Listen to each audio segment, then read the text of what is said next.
주옥 같은 건강 상식 시간입니다.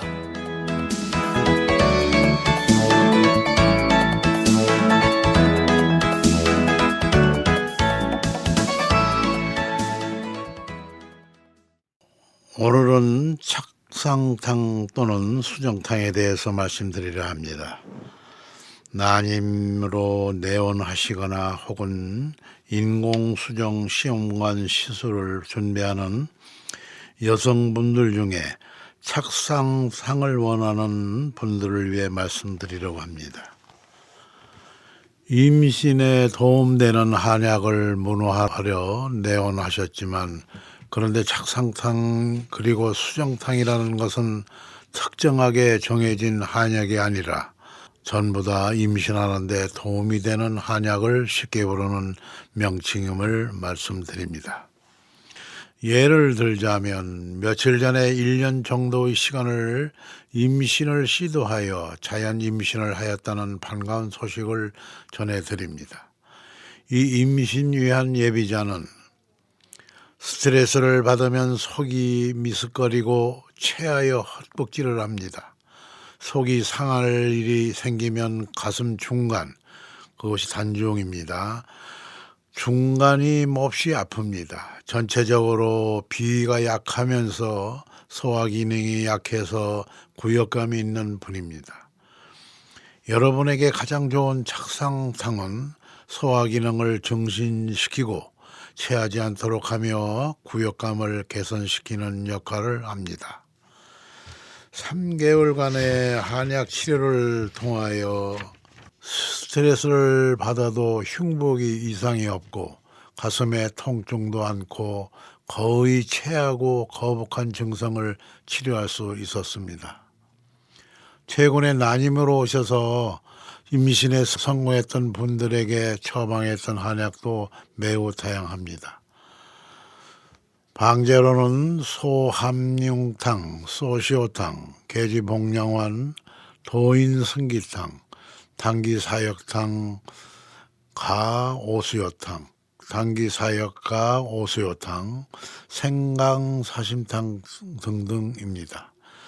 임신을 도와주는 착상탕이 따로 있는 것이 아니고 예민해서 잠을 못 이루지 못하면 잠을 잘 자게 합니다.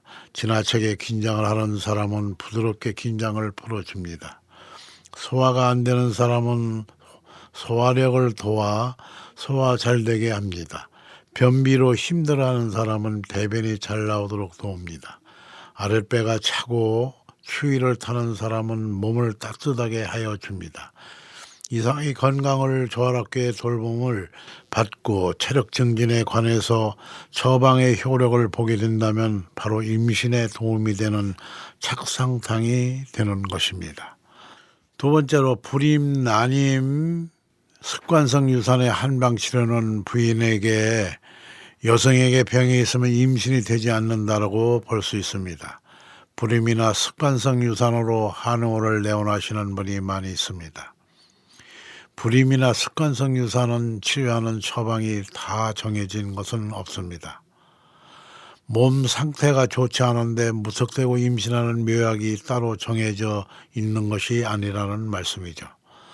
만성적인 두통이나 진통제를 자주 복용한다든지 오랫동안 앓아온 병으로 인해 약을 많이 복용하고 있다면 이런 병을 먼저 고치는 것이 우선일 수도 있습니다. 임신 못하는 여성을 보면 월경 날짜가 앞으로 당겨지거나 또는 그 양이 적거나 많다면 월경 전후 월경색은 짙은 자주 새기거나 멀겋고 덩어리가 지면서 고르지 못하다 할 수 있습니다. 이렇게 월경이 고르지 못하면 귀와 혈이 조화되지 못하여 임신할 수 없습니다. 물론 조경 즉 월경을 고르게 하는 것, 월경 주기가 불규칙하거나 생리통이 지나치게 심하다면 생리를 고르게 하는 것이 불임입니다. 그리고 난임일 수도 있습니다. 이러한 병을 모두 고쳐서 불편한 점이 없는 상태라야 비로소 자연스러운 임신이 가능합니다. 건강한 몸과 편안한 마음이 임신을 할 수 있게 합니다. 임신은 여성에게 정상적인 것이며 병이 있으면 임신이 불가능합니다. 여성에게 병이 없으면 당연히 임신이 될 수 있는 명확한 사실을 알아야 합니다. 약으로 임신을 시키거나 임신을 부정할 수는 없습니다. 중생한방병원에서는 생명의 존귀감을 생각하여 임신을 시킬 수 있는 모든 용기를 위해 노력할 것입니다. 우선 여성의 병을 치료하고 주님이 주신 자연의 법의 본처를 찾아 꾸준히 분투할 것입니다. 병을 치료하는 데 주시하고 생산할 수 있는 건강을 위해 온 정성을 기울일 것입니다. 지금까지 종생당에서 보내드립니다. 원장 안주호입니다.